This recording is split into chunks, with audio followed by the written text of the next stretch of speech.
Muy buenos días, tengan todos ustedes. Nos da mucho gusto saludarles y nuevamente estar aquí compartiendo algunas reflexiones para este año 2023.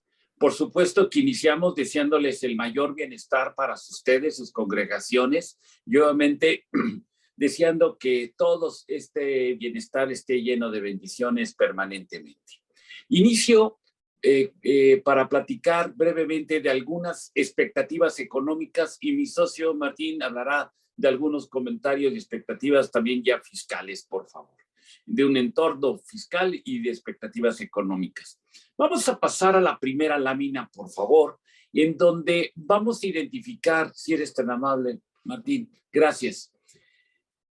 En la plena crisis derivado del desafío más grande que ha tenido la humanidad, quizá en los últimos 100 años, nos referimos al COVID, al momento de que fuimos saliendo poco a poco de este gran desafío, hubo una gran demanda.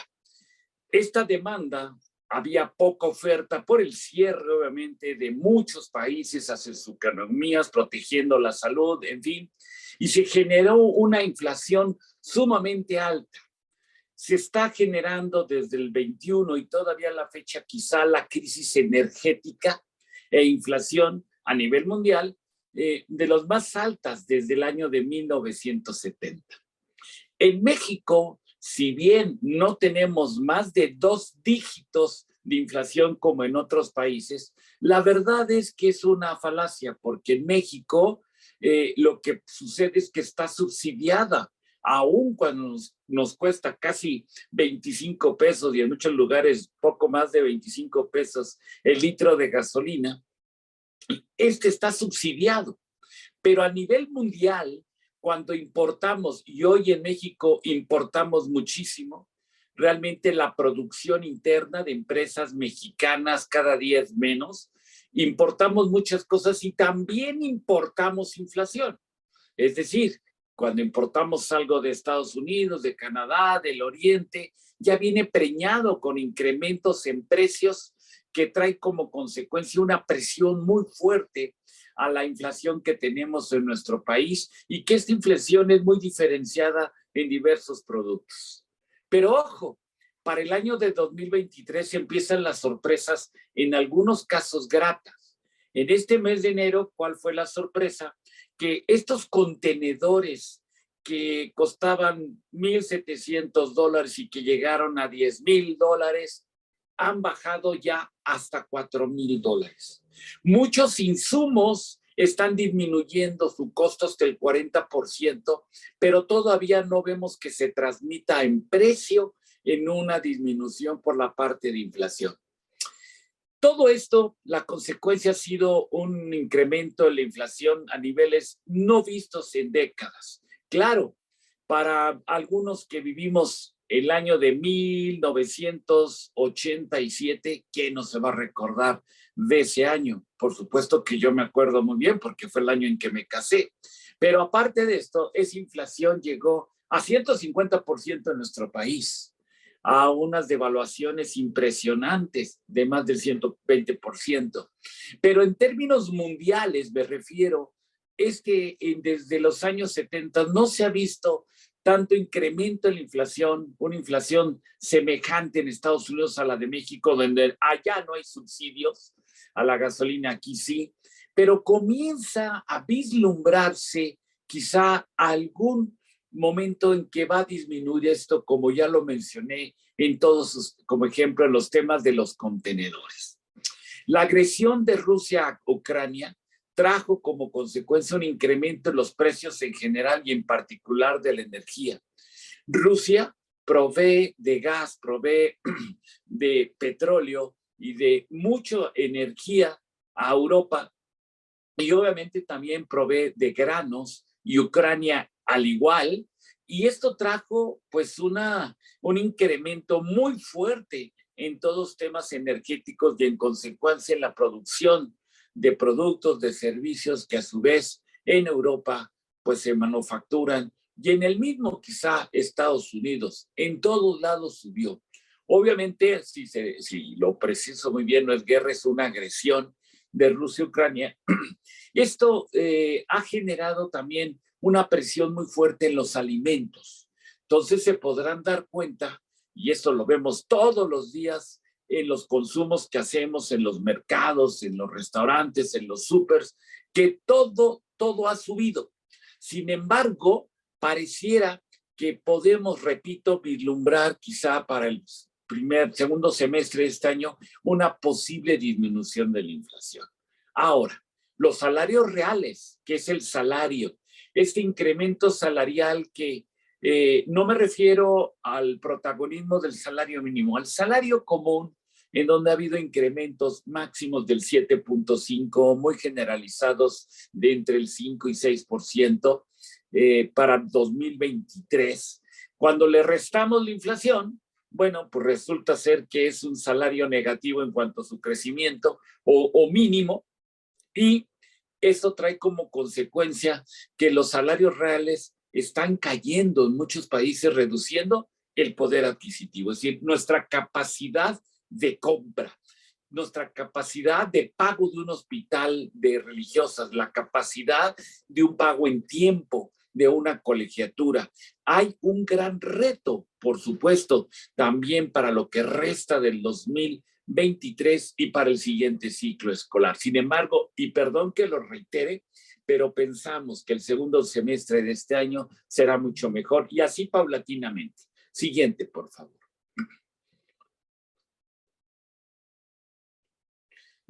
Por otro lado, las tasas de interés han subido impresionantemente. Hay tasas de interés de bancos cercanas al 10%, algunos un poquito más en casas de bolsa, pero por supuesto los intereses de tarjetas de crédito, los intereses de algunas tiendas, empresas de empeño, los intereses de algunas tarjetas de crédito, muchos, lo que ha sucedido es que ha habido un incremento en las tasas. ¿Y por qué se incrementan las tasas? Se incrementan para fomentar el ahorro, se incrementan en consecuencia para retirar flujos y en consecuencia encarecen algunos temas, pero no hay tantos recursos, y entonces cuando la demanda no es tan fuerte, los precios también no son tan altos. Y por supuesto que sí ha generado frutos a nivel mundial el hecho de que han aumentado las tasas. También debo de decirles que se espera una disminución también de las tasas durante este año, lo cual una vez que ya se controle más la inflación a través de los temas de suministros, la cadena de suministros empiece a regularizar una serie de aspectos, pues resultará mucho mejor. El Banco de México incrementa su tasa objetiva, así se le llama, lo que trae como consecuencia que, ya lo mencioné, que se encarezca el crédito y que se haga más atractivo el ahorro. Un menor consumo hace que el incremento en precios se modere, controlando la inflación, inclusive se haga negativa, es decir, que baje la inflación. Siguiente, por favor. Esto nos permite pensar.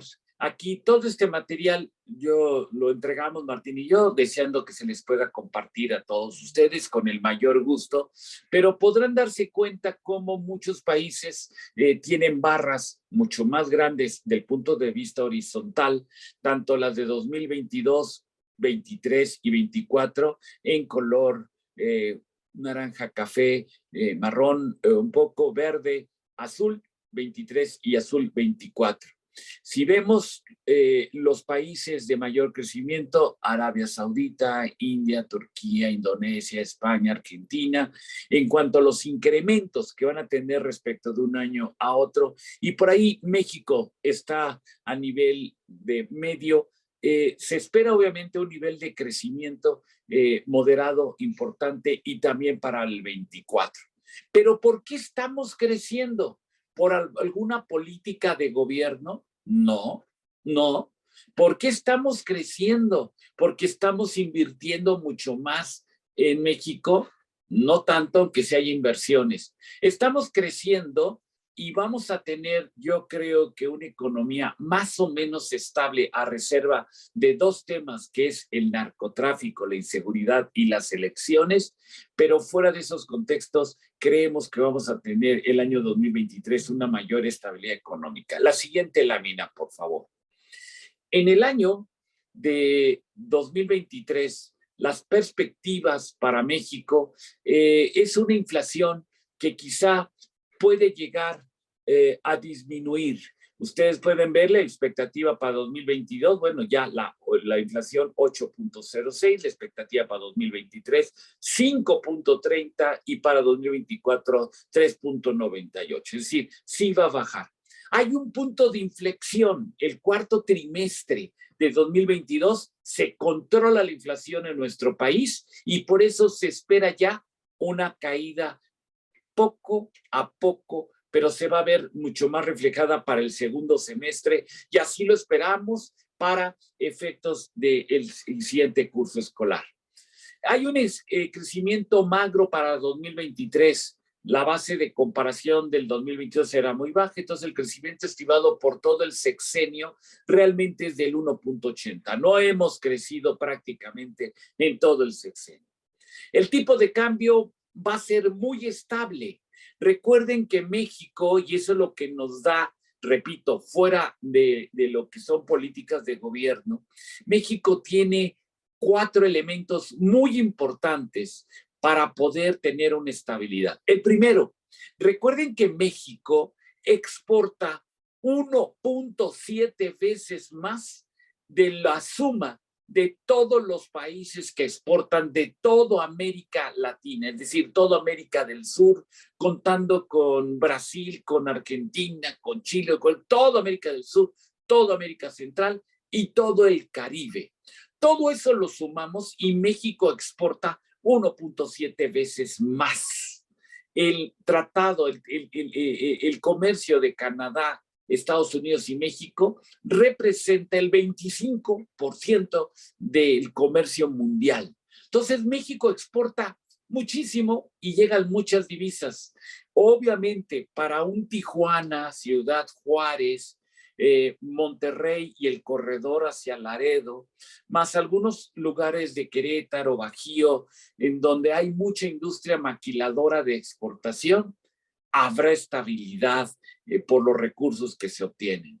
Por otro lado, el campo. El campo es un sector que siempre ha ganado y este campo exporta muchísimo y ha convertido a México como el principal exportador de alimentos o importador para Estados Unidos de alimentos en aquel país. Es decir, el principal país del que se nutre de alimentos Estados Unidos es México y entonces llegan muchísimos, pero muchísimas divisas a nuestro país y por eso en algunos lugares como sur de Sonora, norte de Sinaloa, algunos lugares fronterizos, algunos lugares del Bajío, pues Jalisco, principal país agropecuario de nuestro país, pues tienen algunas economías, pero también, amigos, algunos intereses no deseables. Es decir, el tema del narcotráfico es un tema evidente que preocupa por la inseguridad jurídica, y la inseguridad jurídica, por supuesto que tenemos, pero también por la inseguridad cotidiana en muchas ciudades.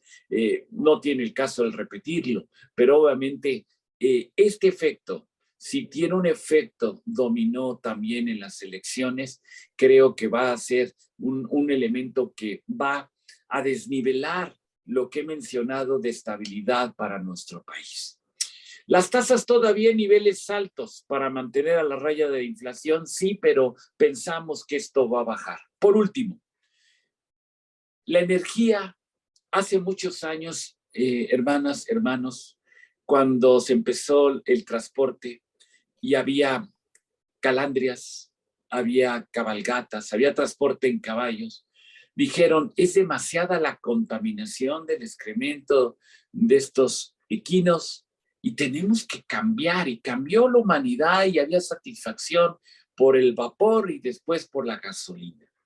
En el tiempo, también hoy en día nos preocupamos por la contaminación de estos combustibles y se está buscando irnos hacia el litio. México tiene grandes reservas de litio, pero se requieren 2 millones de metros cúbicos por cada tonelada de litio para poderlos extraer. Entonces, lo tenemos que extraer y llevarlo quizá a Chiapas, donde hay una gran cantidad de agua, para poderlo obtener. Pero después, ¿qué vamos a hacer con todas esas baterías?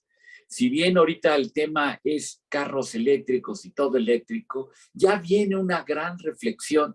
¿Qué va a pasar con todo esto? Y por eso están haciendo, derivado de estas reuniones con Biden, Trudeau en México, el tema del hidrógeno como un tema de combustible y el tema de energía química o energía por fusión. Y muy pronto nos vamos a encontrar, ustedes han visto las luciérnagas. Cuando se enciende la luz de la luciérnaga es por un aspecto químico, se genera energía químicamente. Así ya se está haciendo, hay una tecnología mexicana y esto en el tiempo creemos que va a generar un aspecto muy importante. También el tema energético ha sido causado por todos los daños a la atmósfera, por todo el cambio climático, las sequías. Entonces tenemos que revertirlo y creo que con esto termino, hay buenas noticias en materia de un futuro energético. Con esto doy la palabra a mi socio Martín Aguayo, deseándoles a ustedes lo mejor. Estoy convencido que mientras que ustedes refuercen, como ya se mencionó hace un momento, la fe, y la fe solamente se manifiesta con actos, reforcemos nuestra misión, el papel que manejamos, el papel que nosotros demostramos. Demostremos al Dios que queremos, demostremos al México que queremos, al religioso padre de familia que queremos, y así es como podemos contribuir mejor. Que tengan ustedes buenos días y sin mayor protocolo. Martín, te cedo la palabra, por favor. Gracias a todos y ya Martín nos platicará de esa gran fiscalización que viene con motivo de que el gobierno necesita o quiere, desea más gasto social. Viene una fiscalización, pero ahorita les vamos a decir cómo enfrentarla. Martín, por favor. Gracias, Pablo. Muy buenos días, hermanas, hermanos. Buenos días. Pues efectivamente nos corresponde el día de hoy platicar algunos aspectos relevantes en materia fiscal 2023. Nótese, por favor, que no estamos viendo reforma fiscal 2023.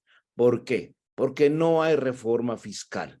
No hay una reforma fiscal, afortunadamente. Sin embargo, aún con la ausencia de una reforma fiscal, la autoridad pretende incrementar su recaudación. Pretende incrementar su recaudación en aproximadamente un 20%. Y lo que nos preguntamos nosotros es, ¿cómo si no hay una reforma fiscal? ¿Cómo es posible que la autoridad quiera incrementar su recaudación? Y como bien lo platicaba Pablo, pues realmente a lo que le está apostando a la autoridad es a un tema de fiscalización. ¿Qué es la fiscalización? Pues una serie de auditorías, de revisiones, de compulsas, de invitaciones que la autoridad hace a los contribuyentes, porque la autoridad cree que están mal, cree que hay errores, cree que hay inconsistencias. Entonces, pues realmente nos vamos a enfrentar un 2023 a una cantidad increíble de fiscalización. Y luego entonces, pues en función de estos temas de fiscalización, lo que queremos platicar con ustedes son los puntos que tenemos que tener en cuenta para 2023. Entendemos que puede haber más, sin embargo, estos son los más relevantes, estos son los que de forma mediática debemos de revisar. Y bueno, pues sin mayor preámbulo, vamos a platicar. ¿Qué vamos a platicar?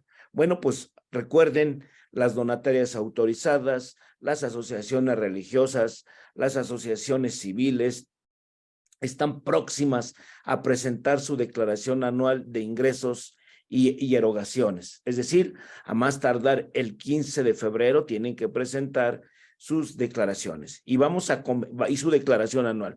Vamos a comentar qué tenemos que pagar en esa declaración y ese qué tenemos que pagar se llama los gastos no deducibles que se generaron en 2022. También vamos a hablar del tema de la restricción de los sellos digitales. ¿Por qué es importante el tema de la restricción de los sellos digitales?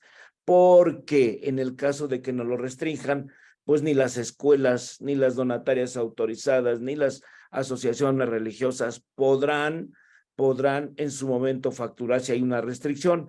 Entonces vamos a platicar qué tenemos que cuidar para que no nos restrinjan los sellos digitales, porque acuérdense ustedes que primero hay una restricción y paso siguiente es una cancelación de los sellos digitales. Y vamos a platicar, hermanas, algo muy importante que de verdad nos han llamado. Oye, Martín, ya se incrementaron los salarios mínimos y vino un incremento muy importante, un incremento de más o menos un 20% de los salarios mínimos. Y la pregunta de muchas hermanas es, oye, ¿y le tengo que incrementar ese mismo porcentaje a los que no ganan salario mínimo? La respuesta es no. Vamos a comentarlo también. Vamos a ver el tema de la reforma en materia de subcontratación laboral. ¿En qué sentido? En el sentido de los proveedores de servicios que estamos contratando y que debemos de tener cuidado de que si ponen a nuestra disposición personal, ellos deben de tener un REPSE, un registro que les autoriza prestar estos servicios especializados. Y también vamos a hablar, hermanas, del beneficiario controlador. ¿Quién es el beneficiario controlador? En las asociaciones religiosas, en las asociaciones civiles, en las inmobiliarias, y qué información debemos de tener de estos beneficiarios controladores. ¿Y qué pasa si no tenemos esta información de los beneficiarios controladores?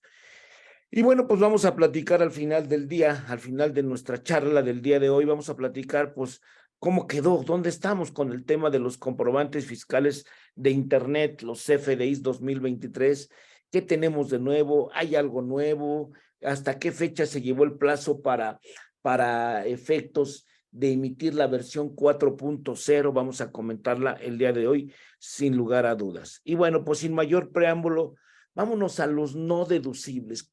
Los no deducibles, que recuerden ustedes, conforme a nuestras disposiciones fiscales, un gasto que sea no deducible se puede considerar como un remanente distribuible. Y entendemos que un remanente distribuible es el que las personas morales del título tercero, es decir, las personas morales con fines no lucrativos, entregan a sus asociados. ¿Es un dinero o son bienes que les entregan? Sin embargo, bueno, me dice el artículo 80 de la ley del ISR, remanente distribuible, las personas morales del título 3 determinarán el remanente distribuible de un año calendario correspondiente a sus integrantes o accionistas, disminuyendo los ingresos obtenidos del ejercicio, las deducciones autorizadas. Aquí tenemos un tema muy interesante. La ley dice remanente distribuible es la diferencia entre ingresos y deducciones, o ingresos y gastos. No obstante, la propia ley establece en algunos otros casos que el remanente distribuible son las cantidades que le entregamos a los integrantes o accionistas de estas personas morales, las cantidades en calidad de utilidades, en calidad de remanente. Y bueno, pues entonces la propia ley establece que si damos un remanente distribuible, ya sea en bienes o en efectivo, tenemos que pagar el 35% del impuesto sobre la renta, la donataria autorizada o la asociación civil o la asociación religiosa.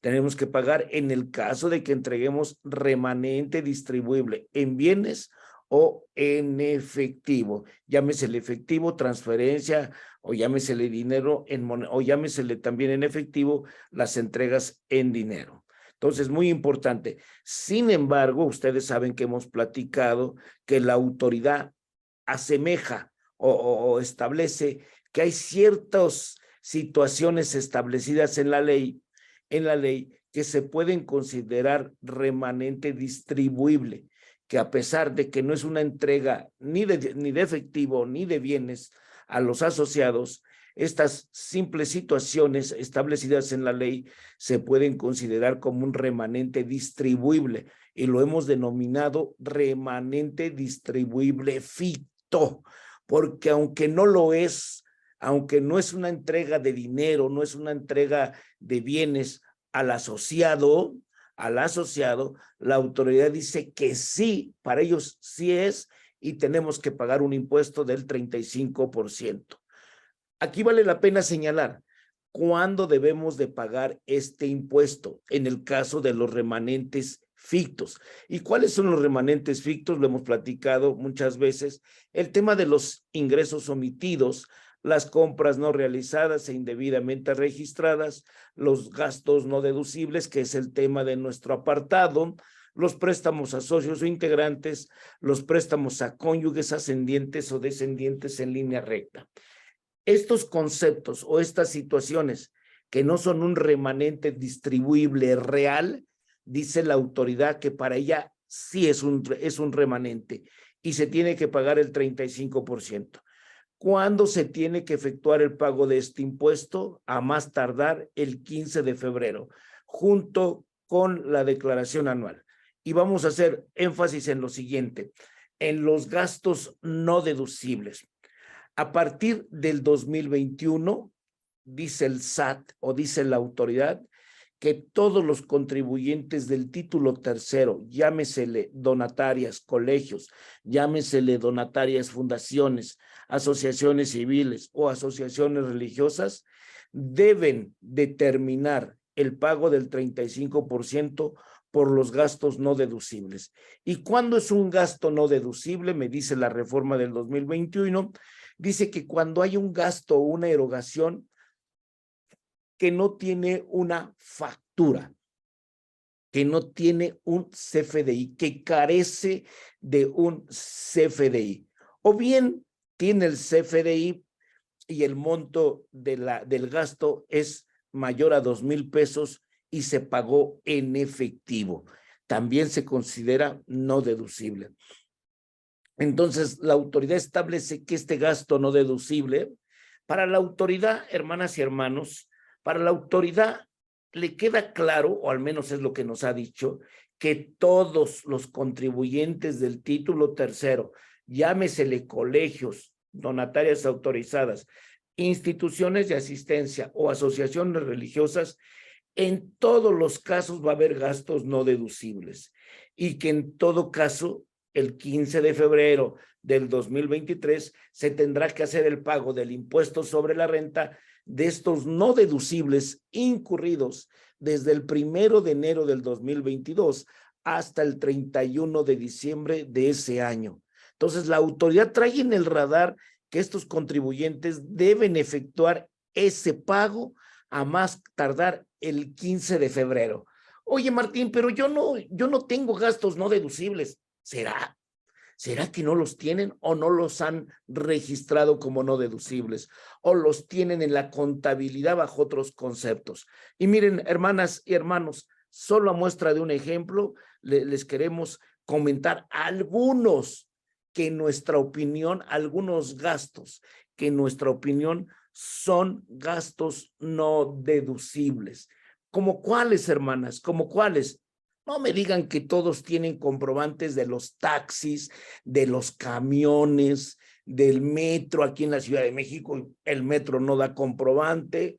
No me digan que de esos tienen ustedes, tienen comprobante de los taxis. Bueno, hay algunos casos donde hay Uber, en donde ya el Uber ya nos da comprobante, pero en términos generales, un taxi que no sea Uber no tiene comprobante. Y el ticket o la nota que me dan no es una factura.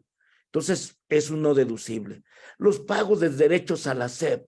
¿Cuántos pagos no hacemos a la SEP que nada más existe el pago y no existe el comprobante? Bueno, pues eso es lo que la autoridad me dice, eso es un no deducible. Ya les decía a ustedes, los pasajes, el tema de los pasajes, los camiones, el metro, etcétera, es un gasto no deducible, no nos dan facturas. Alimentos adquiridos en el mercado o en establecimientos que no entregan CFDI. ¿A qué me refiero? A la comida de las hermanas, en las asociaciones religiosas, etcétera, etcétera. Pues cuando van y compran en un mercado, aun cuando es más barato que comprar en un Walmart, en un Soriana, que sí nos da CFDI, bueno, pues se vuelve más caro porque también hay que pagar el 35%. Y en algunos casos, hermanas, el impuesto, hermanos, el impuesto predial, la luz, el agua, pagados por los colegios, No, y que están a nombre de las congregaciones, de las inmobiliarias de la congregación, de las inmobiliarias propiedad de la congregación, también se consideran gastos no deducibles.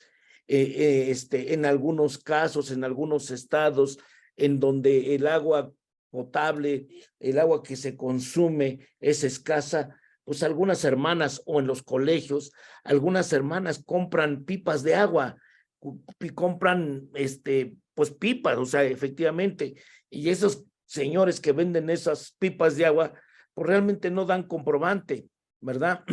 El pago del retiro de basura pagado a una alcaldía o municipio, que realmente no se le paga ni al municipio, ni a la delegación, ni a la alcaldía, se le paga directamente al chofer o al personal que está recolectando la basura. No nos digan que hay un comprobante, no hay comprobante.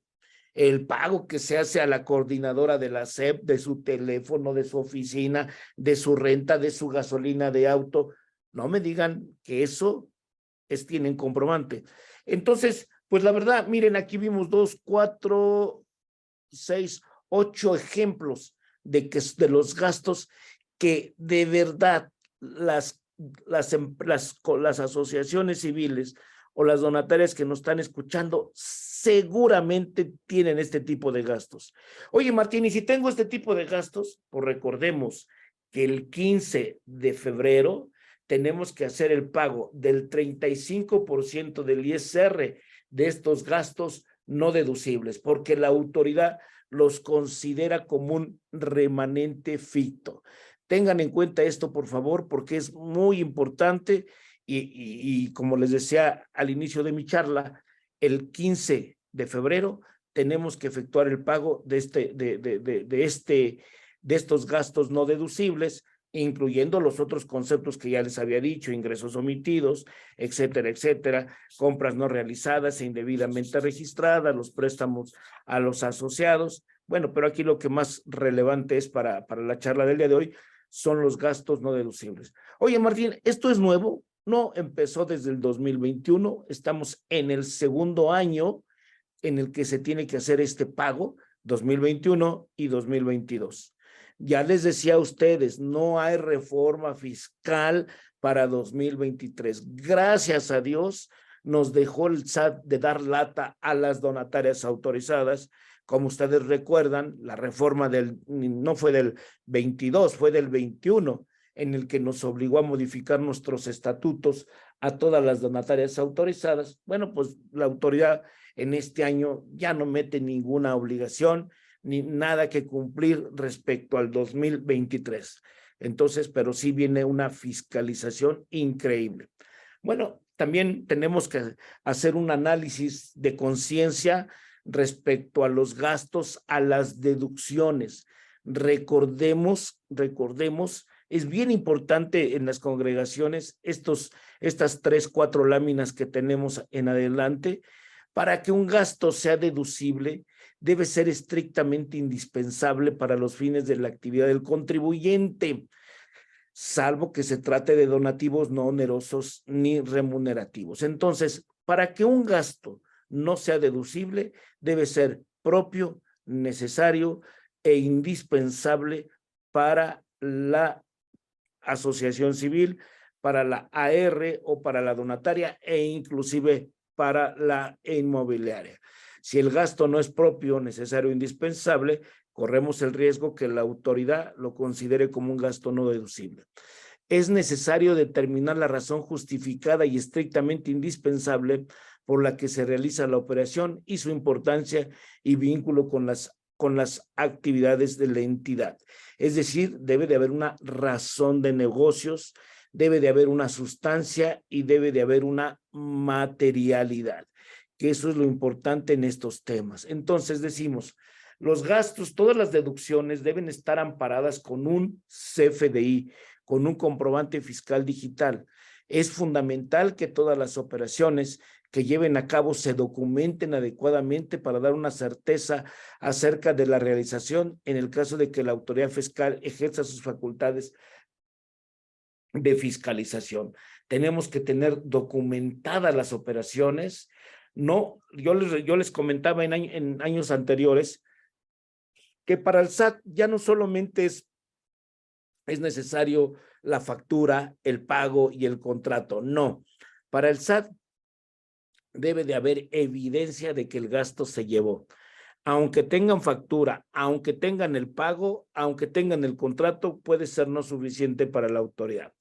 Entonces, señalamos el CFDI de sus operaciones, sea por compra de mercancías, adquisición de activos, prestación de servicios o gastos en general, y el comprobante de sus pagos no son elementos suficientes para probar la existencia y la validez de una operación.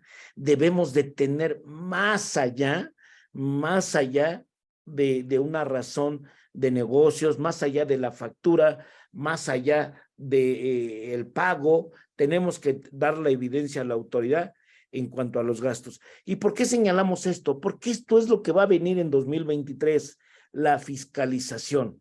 Imagínense ustedes, hermanas, que le pagan a un profesionista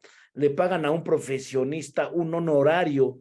¿De qué? Pues que les va a hacer un estudio de mercado respecto de la educación, la enseñanza en el país, respecto a cómo incrementar ustedes su población estudiantil, cómo incrementar la matrícula, y este señor les cobra $1,000,000. $1,000,000. La pregunta, oye Martín, con que me dé la factura, con que me dé el contrato y exista el pago es suficiente. No, no, no.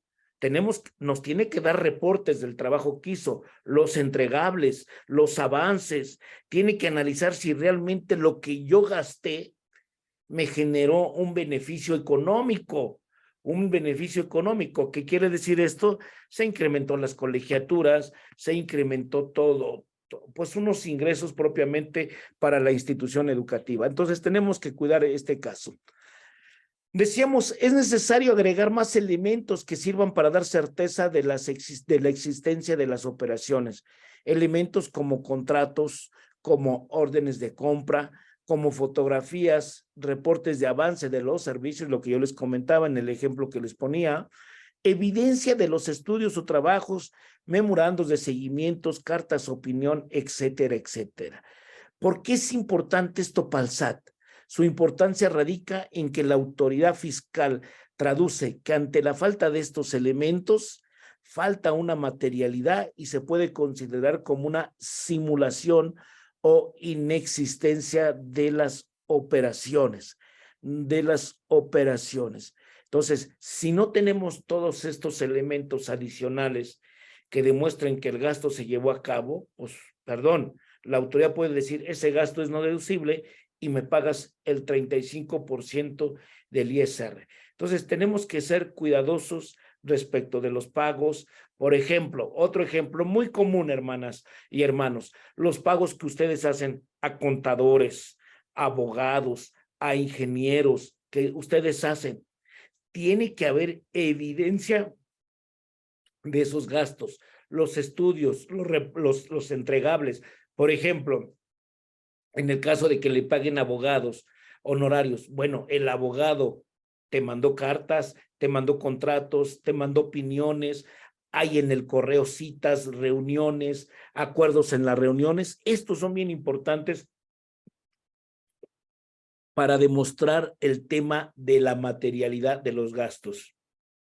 No nos debemos de quedar solamente con que hay factura, con que hay pago y hay contrato. No, tenemos que ir más allá para demostrar que el gasto es real. Ahora bien, les comentaba yo a ustedes, tomen en cuenta que la ley me dice que si el gasto es mayor a $2,000, no lo podemos pagar con efectivo. Si un gasto es mayor a $2,000, no lo podemos pagar en efectivo. ¿Cómo se tiene que pagar? Ya sea por transferencia electrónica desde la cuenta abierta del contribuyente, cheque nominativo de la cuenta del contribuyente con clave de registro federal de contribuyentes y con la leyenda para abono en cuenta del beneficiario. O se puede pagar con tarjeta de crédito, débito, monedero electrónico, de servicios, pero no lo podemos pagar en efectivo. Es bien importante que les comente que este requisito no opera para el pago de sueldos y salarios. En el caso de pago de sueldos y salarios, sí podemos pagar en efectivo, aun cuando el monto sea mayor a 2,000 pesos.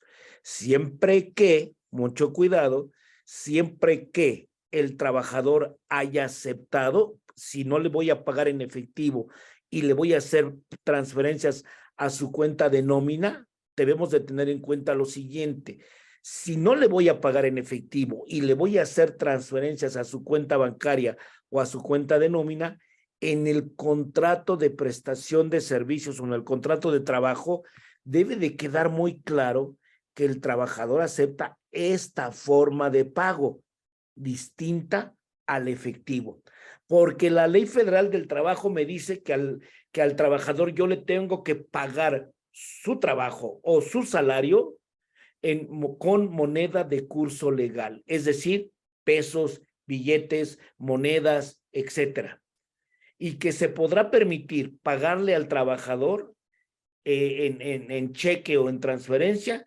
siempre que el trabajador esté de acuerdo en recibirlo de esa forma.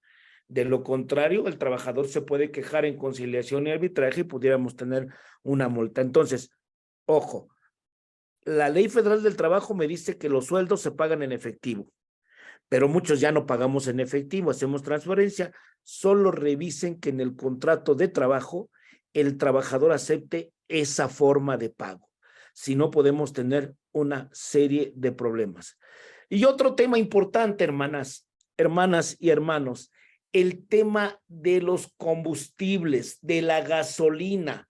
La gasolina para los vehículos, para los vehículos de las donatarias, de las asociaciones civiles. Hay una reforma, recuerden que hubo una reforma en el 2022 que me dice que en el caso de gasolina debo de cerciorarme que en el comprobante fiscal esté vigente la autorización de ese establecimiento para vender gasolina. Oye, pero que esta lámina que estamos proyectando dice eso. No, lo que esta lámina me dice es que en el caso de gasolinas, aun cuando combustible, vamos a llamarle combustible, aun cuando el gasto sea menor a 2,000 pesos, no lo podemos pagar en efectivo. Oye, Martín, nos dijiste en 2 láminas atrás que lo podíamos pagar en efectivo si el gasto era menor a 2,000 pesos. Sí, para todos los gastos, menos para la adquisición de combustible. Así ustedes adquieran combustible 30 pesos, 40 pesos, tiene que ser con tarjeta de crédito, transferencia, cheque, etcétera, etcétera. En gasolina, desde hace muchos años, desde los combustibles, no se permite el pago en efectivo. Ese es un requisito que ya teníamos en años anteriores. ¿Qué es lo que nos preocupa hoy en la actualidad? Lo que nos preocupa es que adicionalmente a que no debemos pagar la adquisición de combustible en efectivo, nos tenemos que cerciorar que la estación de servicios o la llamada gasolinería debe tener sus permisos vigentes. ¿Qué permisos? Para vender combustibles, para vender hidrocarburos. ¿Esto en los términos de qué? En los términos de la Ley de Hidrocarburos, en los términos que establece la Comisión Reguladora de Energía, la CRE.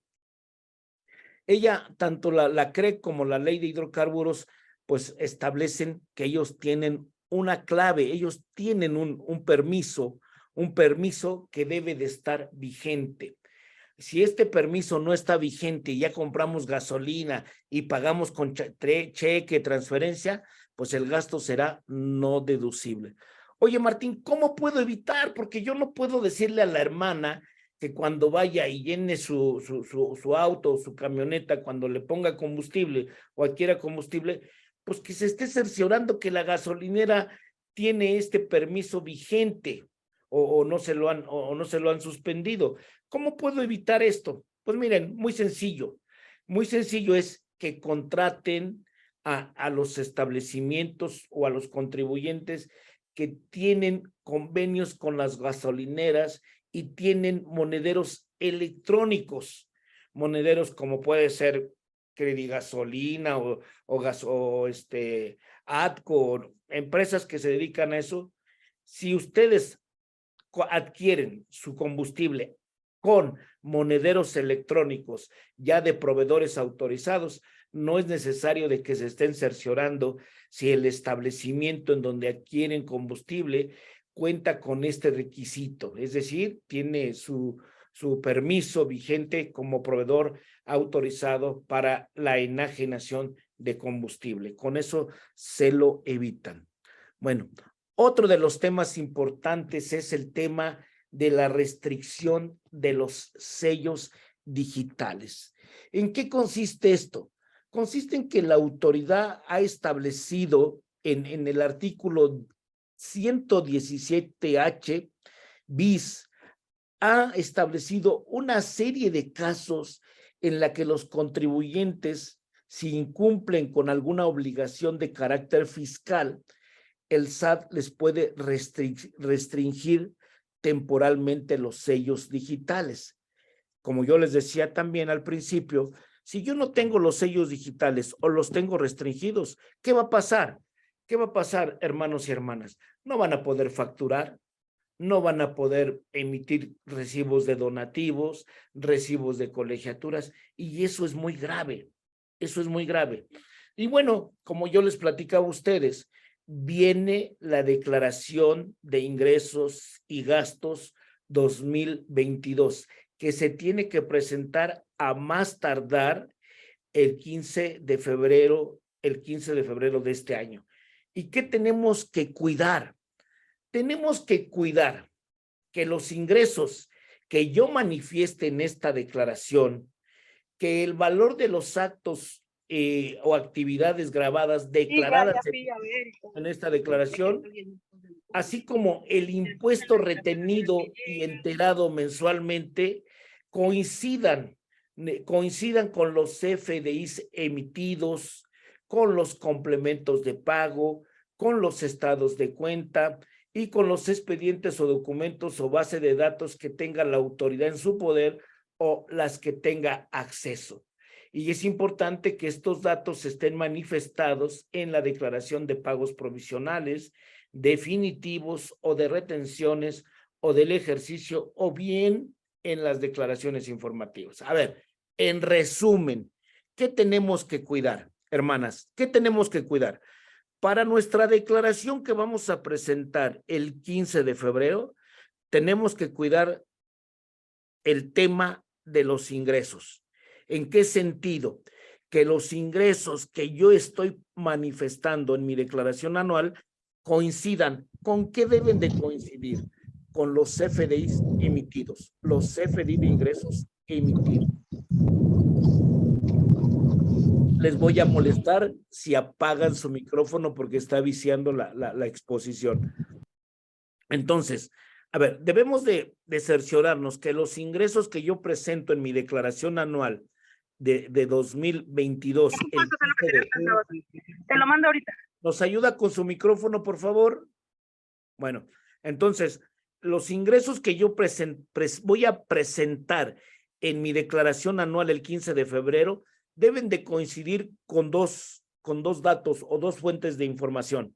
La primera, los CFDIs de ingresos omitidos, y deben de coincidir con los depósitos que tenemos en nuestras cuentas bancarias. Debe de coincidir con los depósitos que tenemos en nuestras cuentas bancarias. Oye, Martín, ¿puede haber una variación? Sin lugar a dudas, puede haber una variación y pudiéramos tener la respuesta a la autoridad de decirle por qué no coincide. ¿Por qué no puede coincidir un depósito con un ingreso? Porque probablemente es un préstamo que le hicieron al colegio, a la asociación religiosa, y no es un ingreso. No es un ingreso, es un préstamo.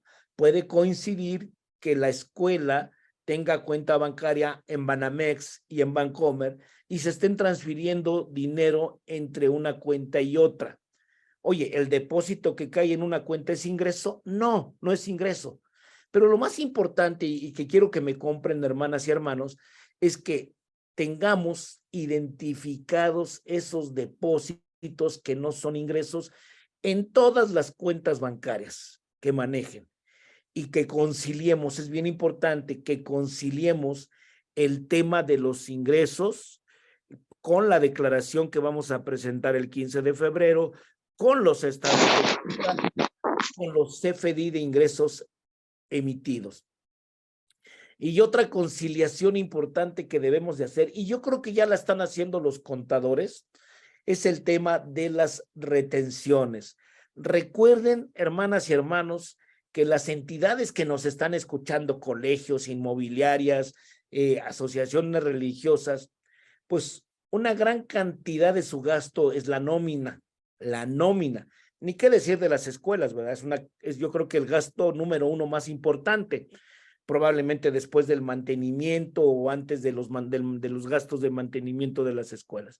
Bueno, entonces tenemos que tener mucho cuidado en este caso que los CFDIs de nómina que emitimos quincena a quincena, semana a semana, en donde manifestamos una retención del impuesto sobre la renta de los trabajadores, la suma de todos esos CFDIs de un mes coincidan el tema de las retenciones que se manifiestan en esos CFDIs, coincidan con el IES, la retención que se entera el día 17 del mes siguiente. Esta prueba, hermanas, no la tienen que hacer anual, la tienen que hacer mensual.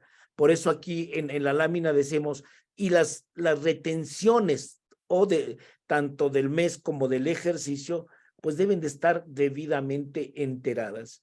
Si esto no está enterado o no coincide, pues corremos el riesgo que la autoridad nos pueda restringir los sellos digitales. Entonces, muy importante para estos efectos el tema de esas dos conciliaciones.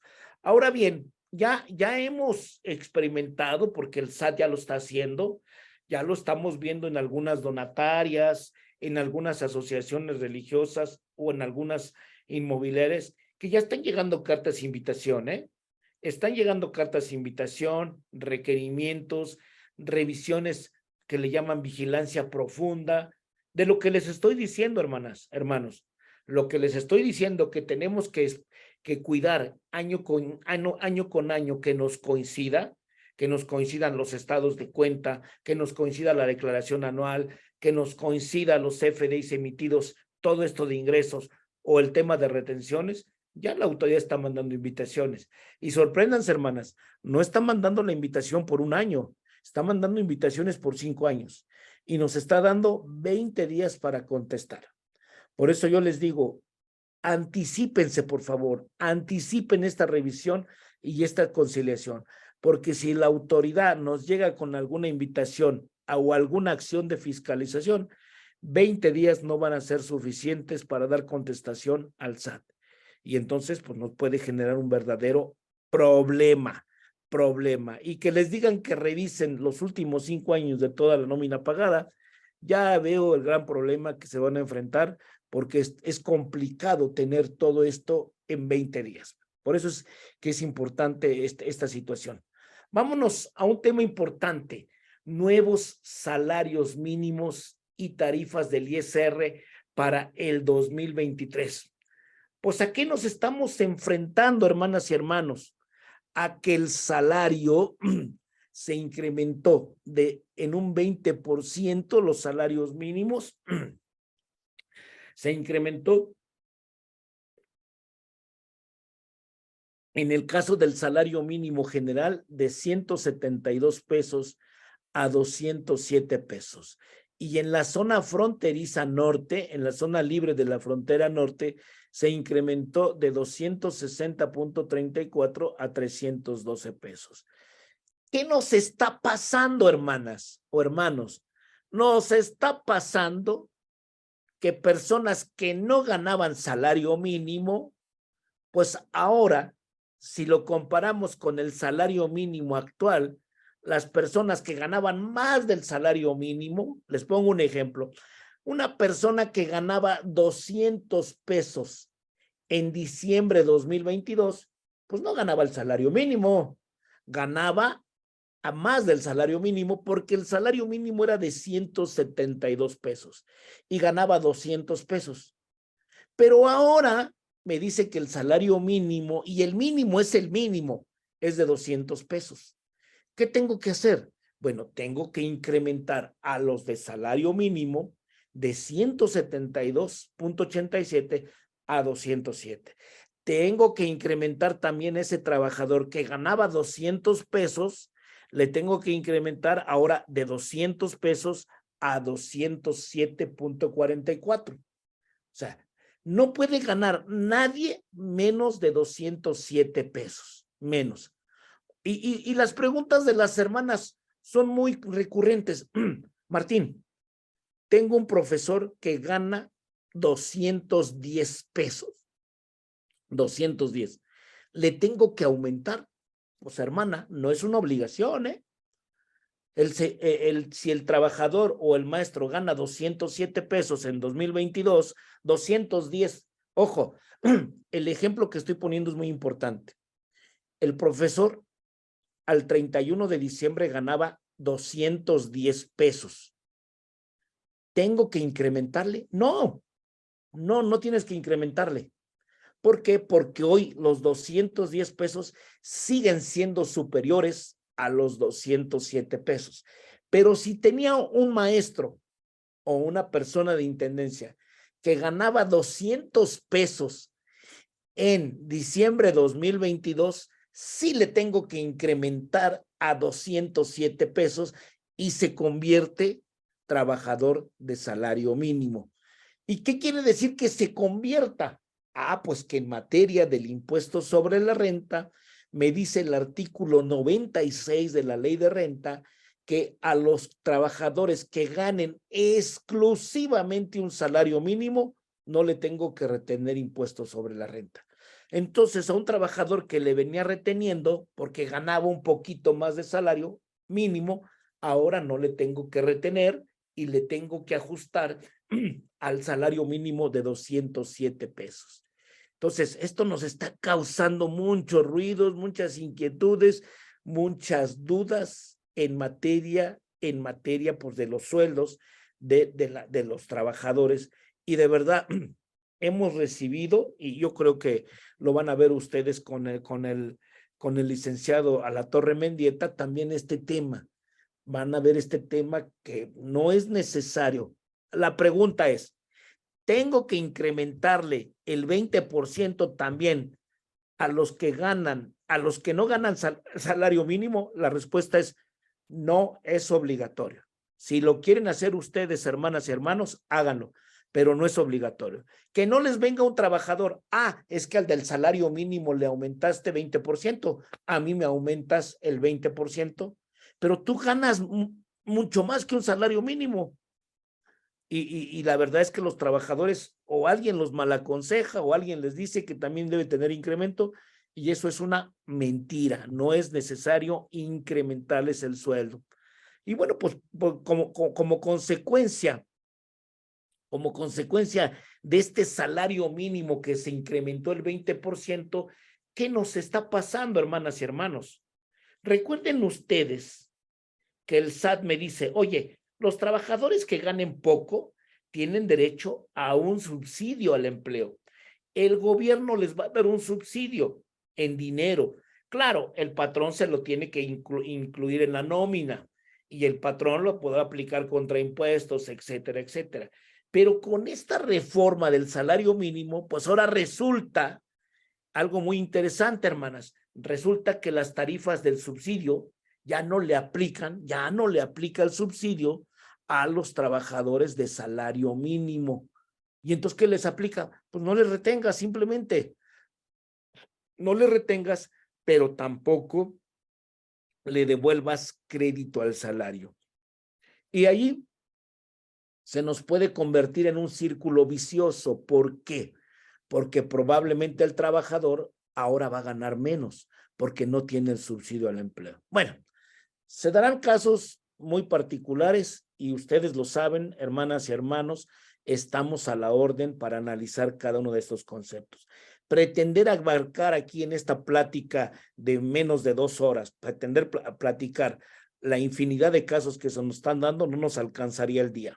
Entonces, sí nos pueden dar situaciones, el Seguro Social inclusive, lo que estamos viendo aquí, dice repercusiones, actualizar el salario de trabajadores que perciban ingresos menores al mínimo vigente, es una realidad, presentar avisos de modificación de salarios ante el Instituto Mexicano del Seguro Social, actualizar el sistema, el SUA, y hay un conflicto, lo que los decía yo a ustedes, conflicto con trabajadores cuyos salarios no se determinan en base al salario mínimo, la brecha entre los salarios de estos trabajadores y los salarios mínimos disminuyen año con año.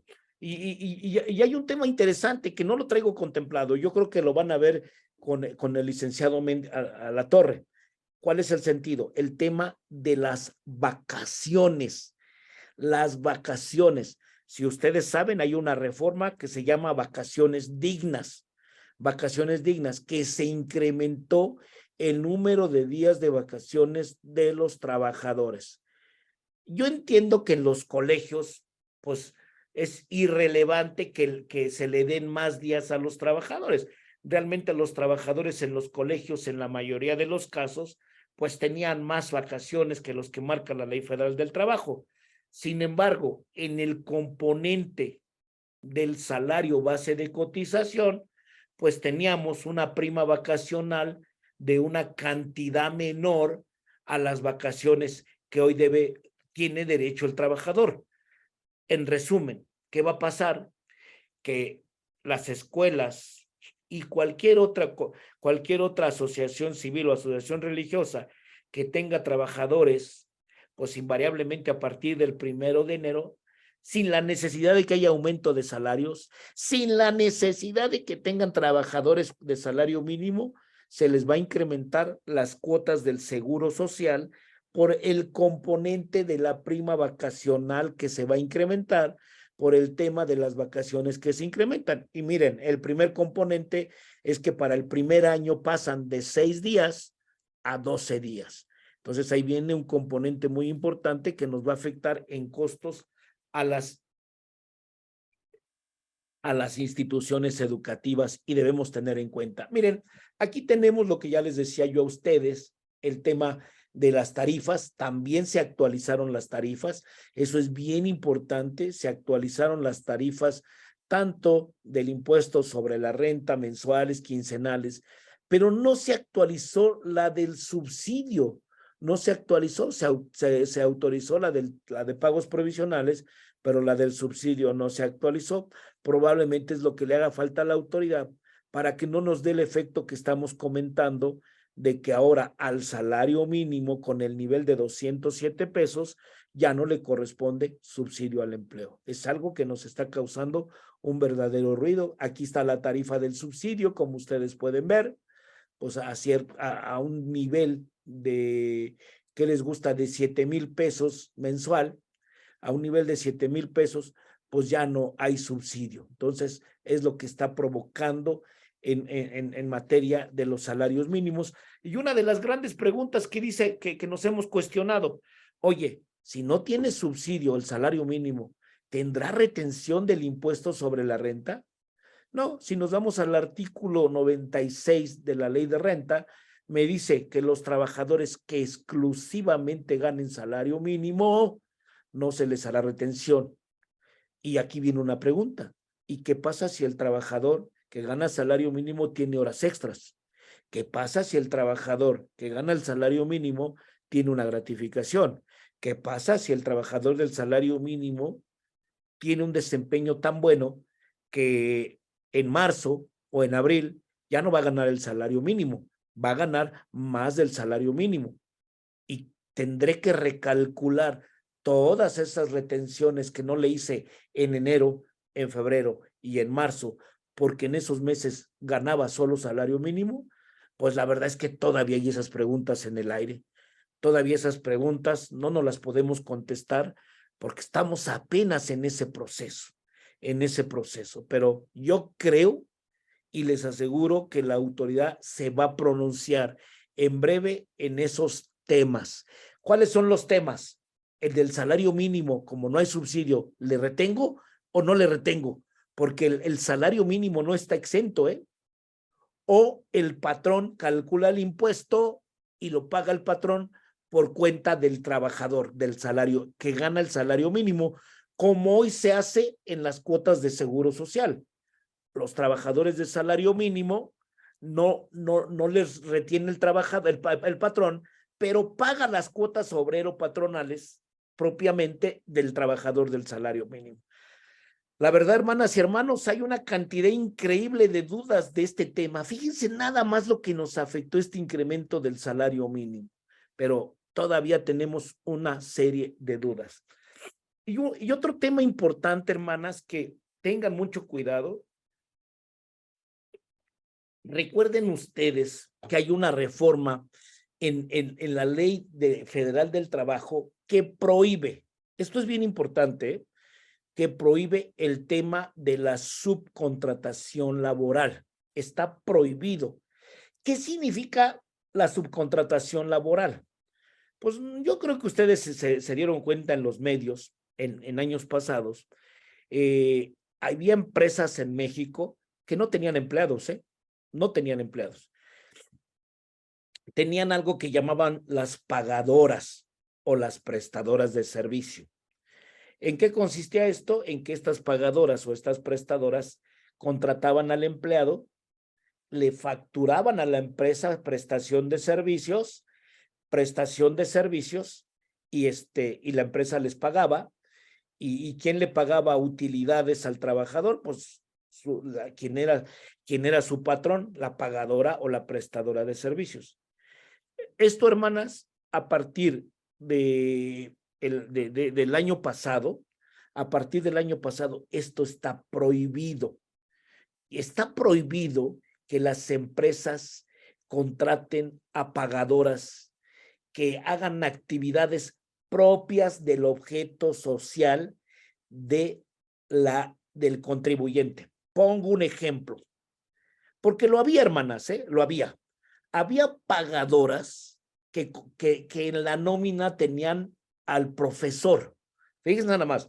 Les quiero dar un ejemplo de las escuelas que tenían pagadoras o prestadoras de servicios, que tenían a profesores contratados a través de la prestadora de servicios. Con la reforma que hubo el año pasado, dice la autoridad, a ver, perdón, tú no puedes subcontratar personal que esté directamente vinculado con tu objeto social. Y la verdad es que para las escuelas el profesor está directamente vinculado. Entonces no puedes tener profesores a través de pagadoras o prestadoras de servicios.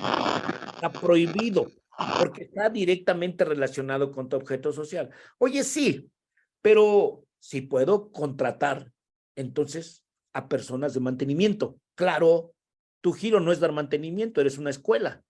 Puedes contratar a trabajadores a través de pagadoras o prestadoras de servicio de mantenimiento. ¿Qué otros servicios puedo pagar? ¿El de vigilancia? Sí, si la escuela tiene vigilancia por parte del gobierno federal o estatal o municipal, la puedes contratar. No necesariamente los vigilantes deben ser tus empleados. No necesariamente los trabajadores de mantenimiento deben ser tus empleados. No, pero nadie te limita de que puedan ser tus empleados. ¿Cuál es el problema, hermanas? Que cada que contratemos, esto es súper importante, cada que contratemos este tipo de servicios que se llama servicios especializados de mantenimiento, de vigilancia, son los que más se me vienen a la cabeza en este momento. Me dice la ley del impuesto sobre la renta que en tratándose de la prestación de servicios especializados o de la ejecución de obras especializadas, el contratante debe de verificar cuando se efectúe el pago de la contraprestación de servicios recibidos. ¿A quién? A tu proveedor que te está facilitando servicios de mantenimiento o servicios de vigilancia. Ese mantenimiento y esa vigilancia es un servicio profesional especializado. ¿Qué tengo que pedirle al señor? Primero, a este proveedor le tienes que decir que debe de tener un REPSE, un registro ante la Secretaría del Trabajo y Previsión Social. Debe de tener un REPSE en el que la Secretaría del Trabajo y Previsión Social acepta que el servicio que le está ofreciendo a sus clientes es un servicio especializado y no es un servicio que puede atentar contra el objeto social de sus clientes. Entonces debe tener un REPSE, debe enviar copia de los comprobantes por concepto de pagos de sueldos y salarios a sus clientes y el recibo de pago expedidos por instituciones bancarias por las declaraciones de entero de retenciones de impuestos. Debe de darle a los colegios, si nos seguimos con el mismo ejemplo de los colegios, y tenemos un proveedor que nos apoya con el personal de mantenimiento, pues me tiene que dar toda esta información el proveedor al colegio. ¿Qué pasa si no nos da información? ¿Qué pasa si no tiene un registro, un REPSE? Pues el gasto es no deducible, hermanas y hermanos, y entonces tendremos que pagar el impuesto sobre la renta del 35%. Debemos tener cuidado. Ojo, hermanas, yo les dije mantenimiento, les dije vigilancia. Si es que no son empleados de ustedes y lo contratan a través de una empresa, ellos deben tener un REPSE, un registro que da la Secretaría del Trabajo y Previsión Social para prestar servicios especializados. Entonces, si no lo tiene, no le podemos pagar. Si el proveedor me tiene personal en las instalaciones de la escuela o de la AR, debe tener un REPSE, un registro para dar servicios especializados. Entonces, tengan mucho cuidado porque nos vamos a enfrentar a que si no tenemos esta información, va a ser no deducible. Y aquí es lo que ya les decía, hermanas. Aquí están las reformas de las que hablamos, de la eliminación de la subcontratación laboral, reforma laboral que se llevó a cabo pues casi a finales julio-octubre de 2021, en donde pues esta reforma fue muy clara. ¿Y cuál fue la intención de esta reforma? Pues la verdad es que la autoridad dice, es que no es posible trabajadores que no están en las empresas o que no están con sus patrones, no reciban prima vacacional, aguinaldo, PTU, etcétera, etcétera. Entonces, se hizo este cambio. Aquí están los cambios que hemos platicado respecto de la Ley Federal del Trabajo, la Ley del Seguro Social, la Ley de Infonavit. También estas disposiciones ya se empataron con la Ley del Impuesto sobre la Renta, con la Ley Federal del Trabajo en materia de la subcontratación laboral. Entonces, está prohibida la subcontratación laboral. No puedo a través de empresas que me presten servicios de personal cuando esas personas estén vinculadas directamente con mi servicio o con lo que yo presto, con mi giro, con mi actividad. ¿De acuerdo? Entonces, muy importante. Si no está vinculado, como es el del mantenimiento y vigilancia, puede un tercero facilitarnos este tipo de servicios. Y dice, bueno, ya lo que también les comentaba, pues hay un tema que dio a conocer la Secretaría del Trabajo y Previsión Social a través de su representante, el señor Villafranca o Villasagra, no sé cómo se llama, que señala realmente el tema de la responsabilidad del contratante, de quien contrata personal a través de estas prestadoras de servicio o estas pagadoras, en donde la Ley Federal del Trabajo es muy clara en señalar que sí se permite siempre que realmente cuenten con un registro estos contribuyentes. ¿Cómo identificar la subcontratación laboral ilícita? Hay elementos. El contratante dice personal del servicio que está a su disposición, se le asignan tareas fijas y de supervisión, está bajo la dirección de ustedes, hermanas, hermanos, en el domicilio que se designe, ustedes lo capacitan o ustedes le dan la disciplina necesaria y el contratista suministra personal o pone a disposición del contribuyente, carece de equipo, herramientas, instrumentos de trabajo y activos y no cuenta con capital de trabajo. Estos elementos, tanto aplicables para el contratante como para el contratista, nos dan una clara evidencia de que estamos en presencia de una subcontratación laboral, lo que está prohibido. y tenemos que ser muy cuidadosos en este tema. Y vámonos a otro tema importante, hermanas, otro tema sumamente importante. Yo no sé si lo hemos platicado y si no lo hemos, y si lo platicamos, la verdad es que vale la pena el que lo remachemos, porque hemos visto que los colegios, ¿y a quién va dirigido esto?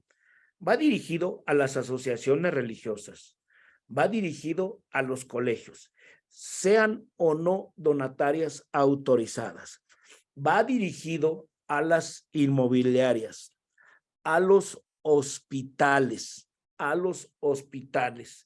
va dirigido a las asociaciones religiosas, ya dije asociaciones religiosas, va dirigido a cualquier persona moral. ¿Qué es lo que me pide la autoridad? Vamos a ver qué es lo que nos pide la autoridad. Bueno, primero, ¿cuándo se llevó a cabo esta reforma? O Martín, ¿desde cuándo está esta reforma del beneficiario controlador? Pues déjenme les digo, hermanas y hermanos, que esto empezó en el 2022, 1 de enero 2022, en donde la autoridad da a conocer 3 artículos nuevos. El artículo del Código Fiscal de la Federación, el artículo 32B ter, 32B quater y 32B quinques. Qué bueno que no salió el siguiente, porque no hubiera sabido cómo se hubiera llamado. Bueno, entonces, esta obligación se establece a partir del 1 de enero del 2022, nueva obligación fiscal relacionada con la figura del beneficiario controlador. Entonces, ¿cuándo inicia? El 1 de enero de 2022. ¿Quiénes están obligados? ¿Quiénes están obligados? Todas las personas morales, ARs, ACs y APs, SAs de CBs, SA de SAPIs también, sociedades anónimas de promotoras de inversión, que son las APIs. Algunas de los que nos están escuchando ya tienen sus APIs. A todas las personas morales les aplica a los fideicomisos, a las fiduciarias, a las partes contratantes con integrantes y cualquier figura jurídica. ¿Cuál es la obligación, Martín? La obligación es obtener y conservar como parte de la contabilidad información muy sensible. Más adelante vamos a ver qué información es. Muy sensible de los beneficiarios controladores. Esta información tiene que ser real, no inventada, fidedigna. Debe estar completa y actualizada. Si no es la que debe de ser, no es la realidad, no es una información fidedigna, hay multa. Si no está completa, también hay multa. Sí está completa, pero no la actualicé porque el beneficiario controlador hizo algunos cambios. Bueno, no está actualizada, también hay multa. La pregunta, hermanas y hermanos, ¿cuándo debía haber presentado esta información? ¿O cuándo la debo presentar? Pues no hay una fecha de presentación. Ojo, dijimos que debe formar parte de su contabilidad esta información. Esta información debe formar parte de su contabilidad. Y solo si el SAT la requiere, el SAT nos va a dar un plazo de 15 días para entregar esta información. La información tiene que cumplir sus 3 requisitos: fidedigna, completa y actualizada. Fidedigna, completa y actualizada. Entonces nos puede dar 15 días y hasta una prórroga de 10 días adicionales. Oye, pero ¿quiénes son esos beneficiarios controladores? Ya, miren, no les quiero hacer muy largo el cuento ni la historia. ¿Quiénes son los beneficiarios controladores? En las inmobiliarias y en los hospitales, ¿quiénes son los beneficiarios controladores? Bueno, son los accionistas, hermanas y hermanos.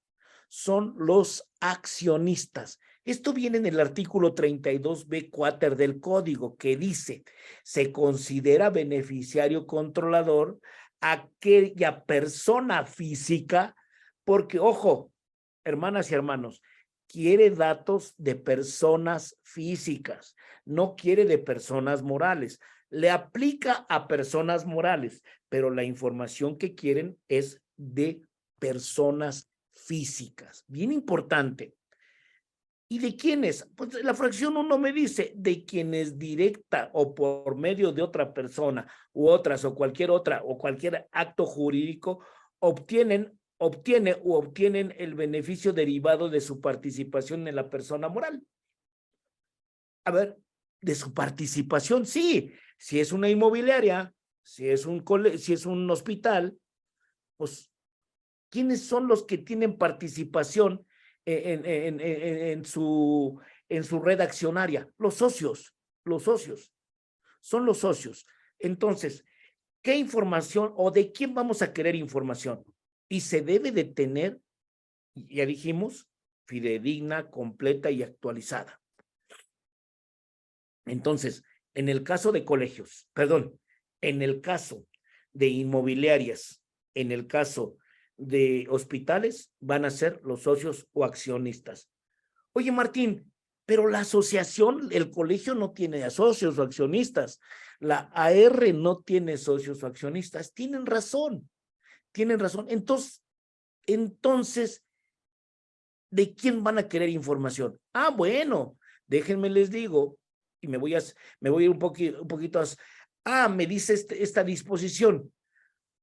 Cuando no se identifique a persona física bajo alguno de los criterios ya comentados con anterioridad, es decir, no identifico al accionista, al socio, no lo identifico. ¿Por qué? Porque es una asociación civil y ahí no hay. Entonces me dice, entonces me vas a dar información del administrador único o en su caso del consejo de administración o el órgano equivalente que toma decisiones en las asociaciones civiles. Hermanas, ¿de quién estamos hablando? Estamos hablando del consejo directivo de las ARs, el consejo directivo de las escuelas, las hermanas o los hermanos que conformen el consejo directivo. Ojo, ya quedamos. Inmobiliarias y hospitales, la autoridad quiere información de accionistas. Quiere que se obtenga esa información, no que se presente, que esté formando parte de la contabilidad y que esté a disposición de la autoridad en cualquier momento que la pida, porque me va a dar 15 días para entregar y 10 días adicionales. Ok, inmobiliarias a los accionistas, hospitales de los accionistas, de escuelas a los que formen parte del consejo directivo, ARs, los que formen parte del consejo directivo, las IAP, a los patronos, ¿sí? Los que formen parte del patronato, los patronos. Oye, Martín, ¿y qué información quieren? Espérenme tantito, por favor.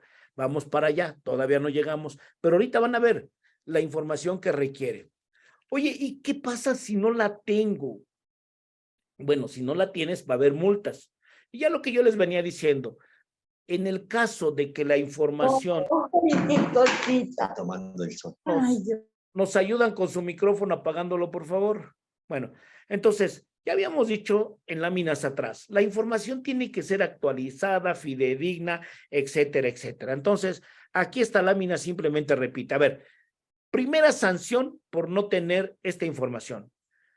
Si no se obtiene y la autoridad no la requiere y no la entregamos, el primer tema es que cuando nosotros queramos emitir una constancia de cumplimiento de obligaciones fiscales, nos va a dar la constancia negativa. Va a decir, el contribuyente tiene pendientes obligaciones fiscales, y si esta opinión me sale negativa, pues muy sencillo, cuando actualicen sus estatutos, si son donatarias autorizadas, pues simplemente no se va a permitir. algunas licitaciones con gobierno no se van a poder hacer. Entonces, la primera sanción, pero la verdad es que esta no me preocupa mucho, hermanas y hermanos. ¿Qué me preocupa? La multa. Hay 3 multas, ¿eh? Hay 3 multas. Fíjense nada más, ¿eh? Hay 3 multas. La primera multa es, no tengo la información. No la tengo. ¿De cuánto es la multa? A ver, primero quiero saber cuántos conforman tu consejo directivo. Son 5. Ah, bueno. ¿De ninguno tienes información? No. Ok. Entonces la multa va a ser entre 1,500,000 pesos y 2 millones de pesos. ¿Por cuánto? Por 5, ¿eh? 1,500,000 por 5. ¿Cuánto me da 1,500,000 por 5, hermanos? Hermanos, a ver, 1,500 por 5. 7,500,000. La más baja, ¿eh? Porque la más alta es de 2 millones. Si son 5, son 10 millones de multa. Entonces, porque no tenemos la información de este consejo directivo o de estos socios o accionistas, la multa es entre 1,500,000 y 2 millones de pesos. Oye, sí la tengo, pero ¿qué crees? Me faltó a ver, me faltó, está incompleta, tiene errores. Ah, pues la multa es entre 500,000 y 800,000 pesos por cada beneficiario controlador del que no tengas la información completa o la tienes inexacta o con errores. Estoy en la fracción 3, ¿eh? En la multa de 500, 800. Oye, sí la tengo, está completa, pero ¿qué crees que no está actualizada? Ah, bueno, si no está actualizada, entonces la multa es entre 800,000 y 1,000,000 de pesos por no estar actualizada la información. Y seguro que están ustedes ansiosos de saber, ¿y cuál es esa información, Martín? ¿De qué información estamos hablando? Porque ya lo dijiste en láminas anteriores, que es información sensible. Sensible, vamos a necesitar información de los socios o accionistas o del consejo directivo. Y si ustedes me preguntan, ¿y ellos quiénes son? Pues normalmente son las hermanas o los hermanos de los que vamos a necesitar la siguiente información. Ah, caracoles, no vino la información, pero bueno, a ver, voy a complementar este curso porque no viene información, pero miren, les voy a decir la información más sensible que necesita la autoridad. Necesita la identificación, la constancia de identificación de los beneficiarios controladores. Necesitan la constancia de su domicilio fiscal y su domicilio personal, fiscal y personal. Necesitan, en el caso de los socios o accionistas o el consejo directivo de las asociaciones civiles, necesita, si son casados o tienen cónyuge, necesitan los datos de su esposa, de su esposo, de su cónyuge, su concubina, concubino, necesitan toda esa información. Fíjense nada más, necesitan su domicilio particular y su domicilio fiscal. Para eso necesitamos información que soporte esta documentación. La verdad es que es de la información más sensible que puede haber. También necesita la autoridad dónde se tienen las acciones. Están en un banco, están en un fideicomiso, están en una caja fuerte, dónde están las acciones en tratándose de sociedades mercantiles. Necesitan, ya les dije a ustedes, el nombre completo del beneficiario controlador, domicilio, estado civil, si es mexicano, extranjero. Y fíjense, un tema muy interesante.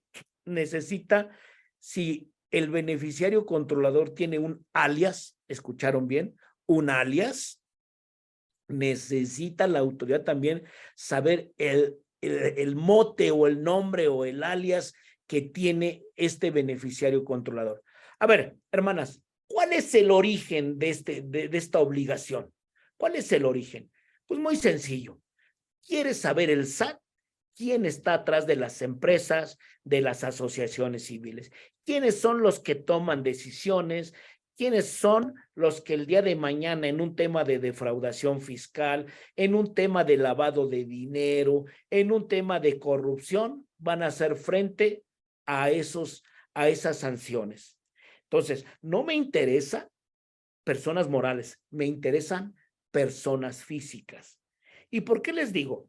Porque, por ejemplo, un ejemplo, hermanas, sus donatarias, una de sus donatarias se puede constituir en donde los asociados sean donatarias autorizadas, sean donatarias. Entonces, si tenemos asociados que son donatarias, pues la verdad es que no me interesan los datos de las donatarias. Se van a ir a los datos de los asociados de esas donatarias que a su vez son asociados de otra donataria. Entonces, la autoridad lo que quiere es conocer quiénes toman decisiones, quiénes tienen controles de las empresas para todos estos sentidos. Entonces, muy importante, resumen, esto empezó el 1 de enero del 2022. No se debe de entregar ahorita a nadie, salvo que la autoridad lo pida, y tenemos un plazo de 15 días. Hay multas por no tenerla y no tenerla completa, tenerla y no actualizarla. Por ejemplo, un ejemplo de actualización.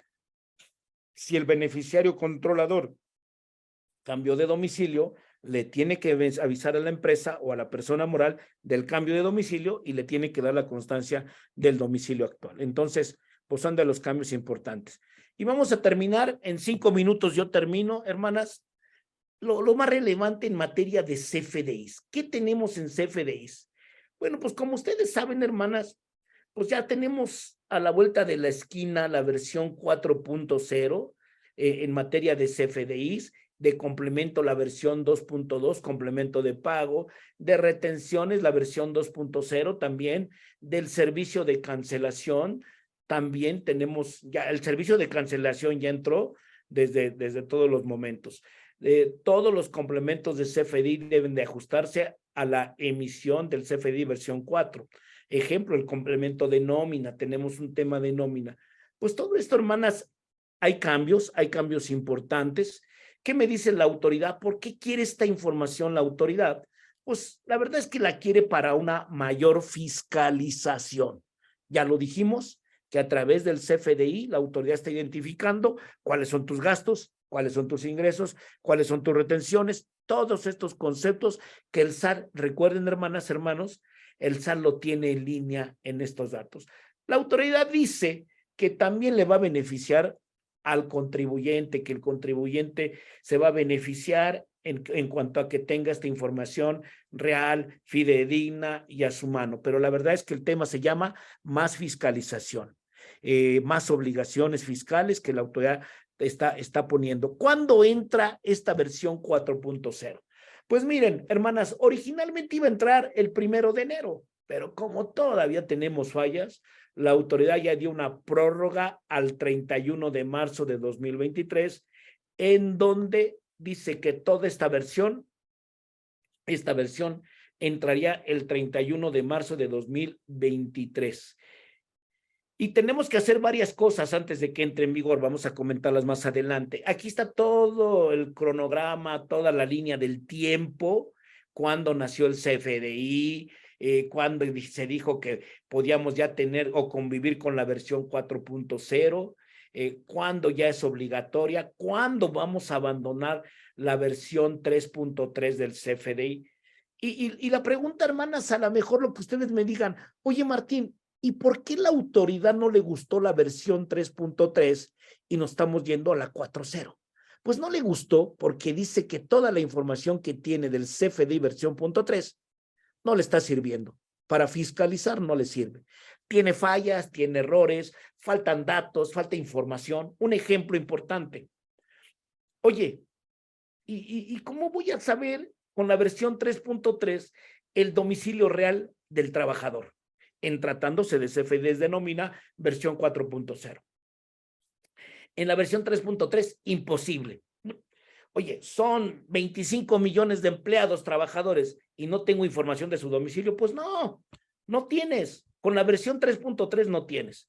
Ah, pero con la versión 4.0 sí la vas a tener, porque le vamos a pedir al patrón que le pida a su trabajador, y dice el SAT que no lo pidió, pero entre lo que dice el SAT y lo que es la realidad, sí lo pidió. Le vamos a pedir al patrón que le pida al trabajador que le consiga o que le proporcione su constancia de situación fiscal para ahí sacar datos nuevos de la versión 4.0.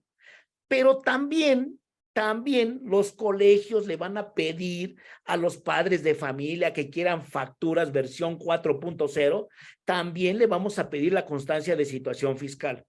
Oye, ¿al colegio le van a pedir la constancia de situación fiscal? Claro, ¿quién se las va a pedir? Sus proveedores de bienes y servicios, también. Entonces, ahorita está de moda la constancia de situación fiscal, hermanas. Para todo hay constancia. ¿Se acuerdan que antes había una cédula de identificación fiscal, que era un cuadrito y la traíamos todos en la cartera hecha chicharrón y lo que ustedes quieran? Bueno, pues con el CFDI, versión 4.0, hermanas, ¿qué es lo que tenemos? Que debemos de tener a la mano la constancia de situación fiscal. Tenemos que cerciorarnos que de los trabajadores esa constancia de situación fiscal sea la que corresponde a su domicilio fiscal. Si no corresponde, con todo el dolor de nuestro corazón, el trabajador tiene que ir a hacer esas adecuaciones a su régimen, a sus obligaciones fiscales. Entonces, nos conlleva todo esto realmente, fíjense, cambios, obligatoriedad de expedir CFDI de operaciones, tener obligación, solo se podrá expedir CFDI de egresos cuando se tenga la justificación. A ver, aquí sí es un tema muy importante, hermanas, escuelas, en especial con escuelas. Hermanas, si el padre de familia ya me pagó la inscripción del ciclo escolar 2023-2024, ojo, que ya algunas escuelas ya lo cobraron, cuando menos en el caso de mi hija, la escuela ya me lo cobró.